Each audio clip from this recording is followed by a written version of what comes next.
இதுக்கு மேலே லைட்டாக தேசி புளியை விட்டுட்டு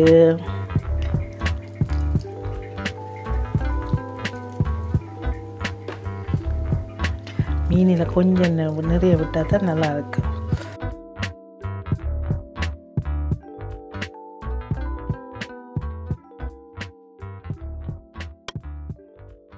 இனிய நேர்கள் அனைவருக்கும் வணக்கம். நான் உங்கள் கௌரி ரூபன். நீங்கள் எல்லாரும் எப்படி இருக்கிறீங்க?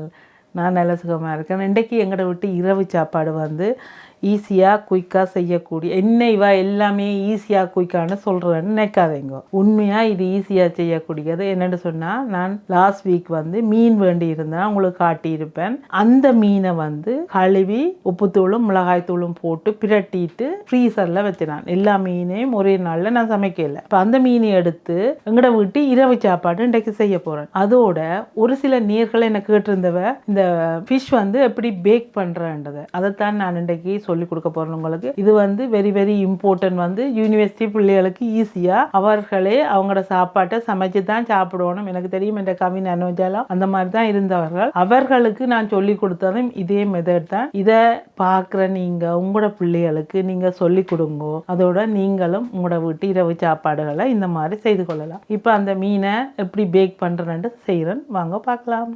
2 பேக் பண்ணுறதுக்கு 2 ரே எடுத்துருக்கிறேன். அந்த 2 ரேயிலையும் இப்படி அலுமினியம் ஃபாயில் எடுத்துருக்கிறேன். இந்த அலுமினியம் ஃபாயிலை இப்படி வைக்கிறேன். ஒரு அலுமினியம் ஃபாயிலில் ஒரு ஃபிஷ் வைக்க போகிறேன். 4 அலுமினியத்தை இப்படி கிழிச்சு வச்சுருக்கிறேன்.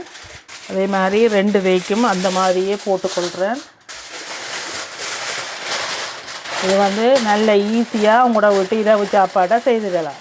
அதோட நல்ல ஒரு ஆரோக்கியமான சாப்பாடு. இது வந்து ஃப்ரோஸில் மீனை கழுவி உப்புத்தூள் பூசி நான் மீன் வச்சேன். நான் அந்த மீனை எடுத்து ஆளுக்கு ஒரு மீன். ஓகே,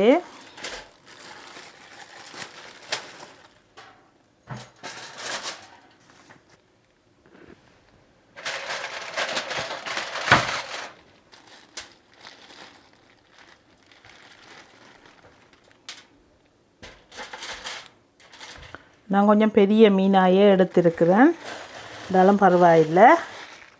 இதில் வந்து பேபி கோர்ன் எடுத்திருக்கிறேன், அடுத்தது ப்ரோக்கலி எடுத்திருக்கிறேன், அடுத்தது sweet potato, French beans, onion அதாவது வெங்காயம், அதோட உருளைக்கிழங்கு. இவ்வளோ தான் இந்த ஃபிஷ்ஷோட சேர்த்து நான் வந்து இன்றைக்கு பேக் செய்ய போகிறது. 2 கோன் எக்ஸ்ட்ராவாக இருக்கிறது நான் சாப்பிட்றதுக்கு. இதில் இருக்கிற பீன்ஸ் அவ்வளோத்தையும் 4 பேருக்கு அளவாக மிக்ஸ் பண்ணி போட போகிறேன்.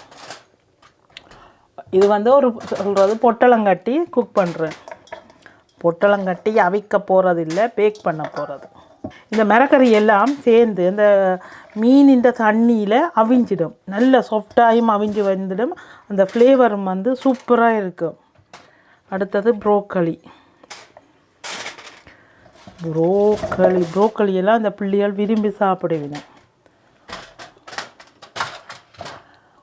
ஒரு நாளைக்கு ஒரு ஃபிஷ் அப்படியே வச்சுட்டு நீங்கள் இதை பிரித்து எடுத்து 2 நேரம் சாப்பிடலாம். எங்களோட வீட்டில் எங்களோட பிள்ளைகள் வந்து இதை விரும்பி சாப்பிடணும். அதுக்கு நல்ல விருப்பம் அப்படி செய்து கொடுத்தால்.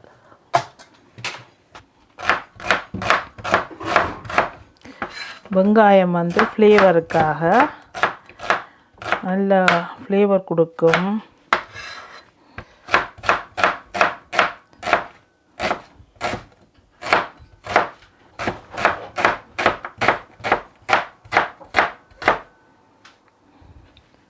வெங்காயம் எடுத்து இப்படி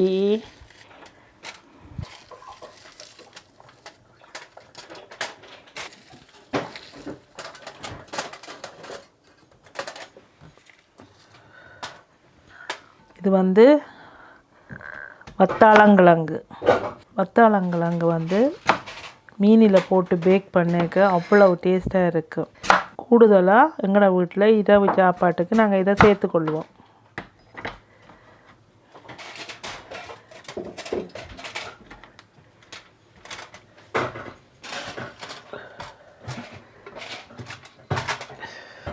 எனக்கும் அப்பாவுக்கும் ஸ்வீட் பொட்டேட்டோ நிறைய, உங்களுக்கு கொஞ்சம். அடுத்தது உருளைக்கிழங்கு.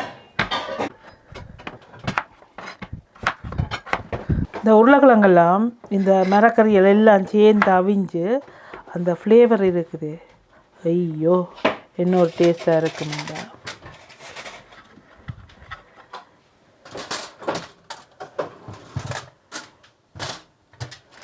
நீங்கள் நினைக்கலாம் இப்படி பெருசாக போடைக்க அவியாதன்னு. எல்லாம் அவிஞ்சிட்டேன், நல்லா அவிஞ்சு வரும்.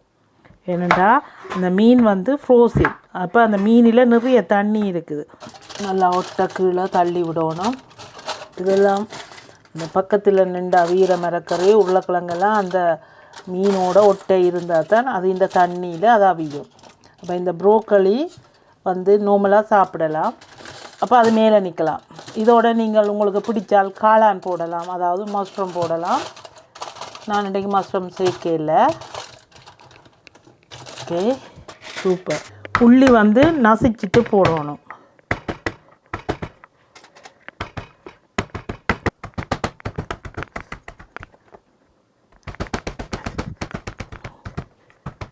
என்கிட்ட இந்த உள்ளி நசிக்கிறது இருக்குது. நான் இப்படி காட்டணுமன்றதுக்காண்டி தான் உங்களுக்கு செய்து காட்டுறேன்.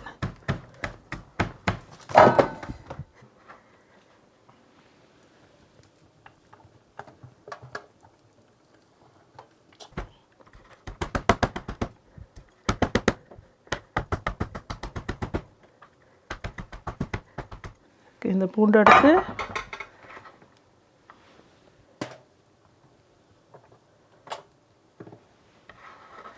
நிறைய பூண்டு போடலாம்.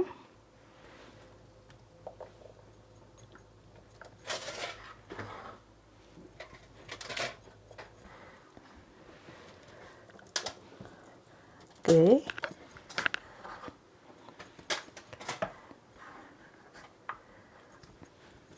உப்பு. முதல்ல உப்பு.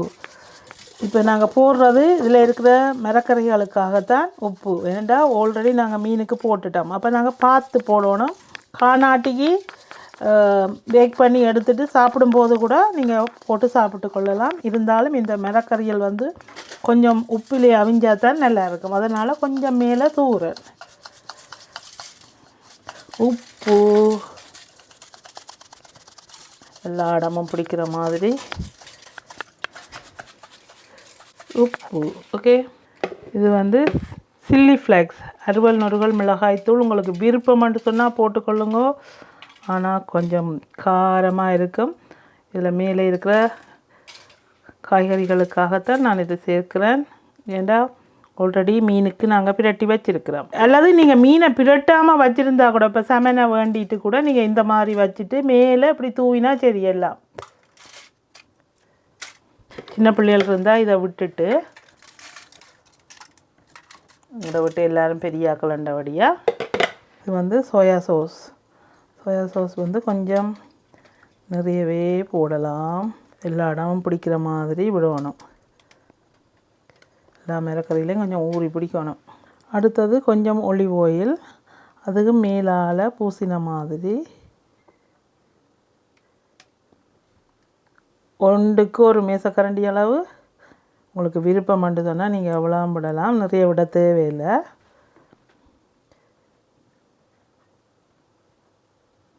எல்லா மரக்கறியிலையும் பிடிக்கிற மாதிரி இருக்கணும்.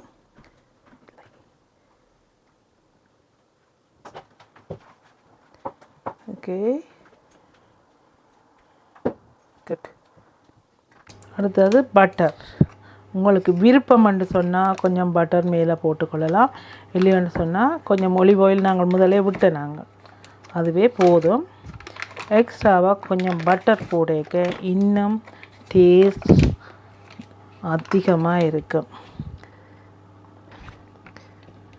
சின்னதாண்ட கட் பண்ணிவிட்டு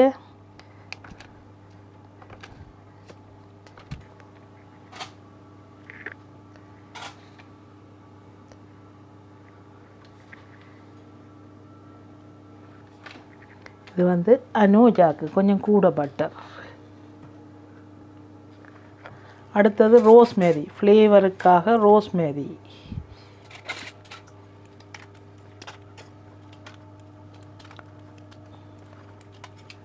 அவ்வளோதான்.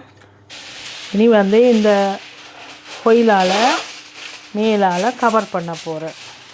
ஏன்னா இதை வந்து இப்படி மடிக்க இயலாது, மடிக்கக்கூடிய அளவு இருந்தால் அப்படியே மடித்து விடலாம். இது மடிக்க இயலாது, அதனால் இப்படி போட்டு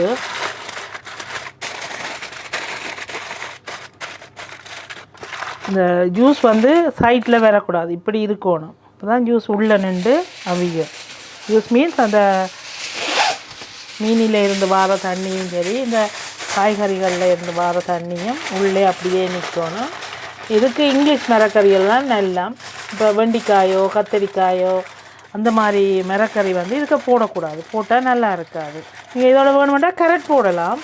நான் கேரட் போட இல்லை, எங்களுக்கு கேரட் வேண்டாமண்டா, அதனால் அப்படியே விட்டுட்டேன். சமைக்க தெரியாத அப்பாக்கள் இந்த மாதிரி பிள்ளைகளுக்கு நீங்கள் செய்து கொடுக்கலாம்.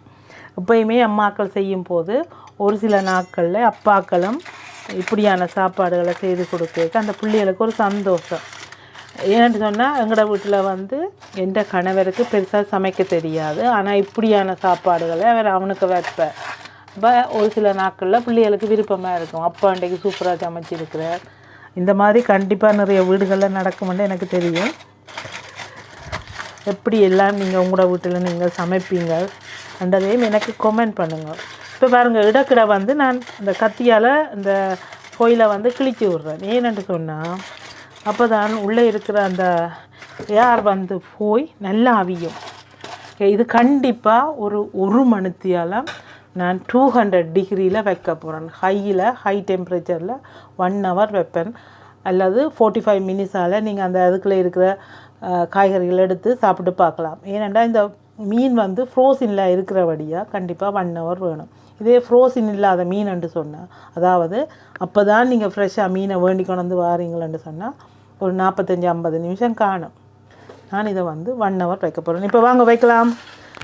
1 2 3.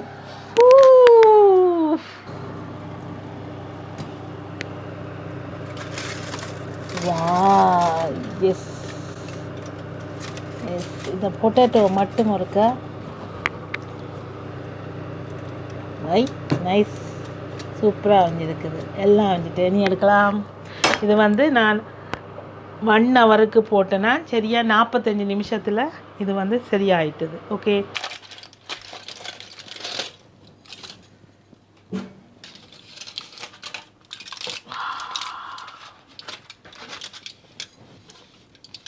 இதை எப்படி வந்து பிளேட்டுக்கு எடுக்கிறேன்னு சொன்னால், அப்படியே தூக்கி ஒரு ஆளுக்கு ஒரு பிளேட்டில் இப்படி தான் போடுறது. இதை வந்து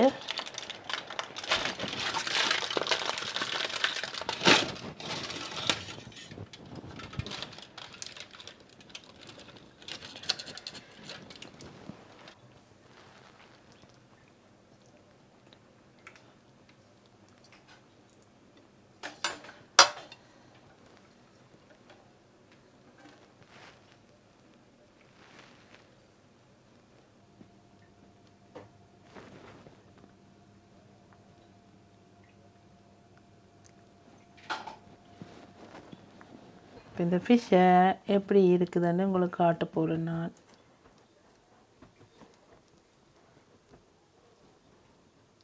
மேலால் எனக்கு இந்த தோலை உரிக்கணும்.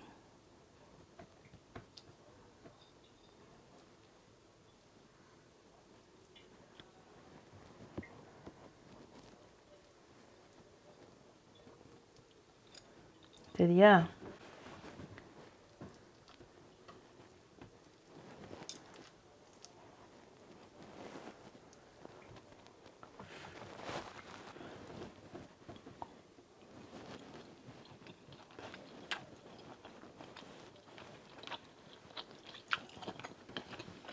Really super.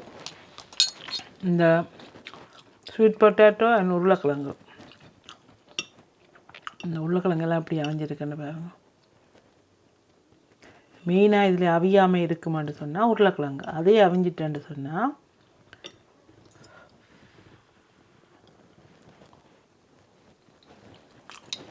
இதுக்கு எல்லாம் போதும். இதுக்கு மேலே தேசி புளி விடணும் விட்டுக்காரது. இதுக்கு மேலே லைட்டாக தேசி புளியை விட்டுட்டு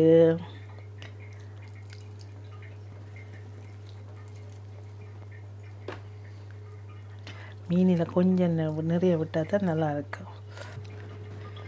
இப்போ இந்த ப்ரோக்கலி, ஸ்வீட் பொட்டேட்டோ எல்லாம் மிக்ஸ் பண்ணிவிட்டு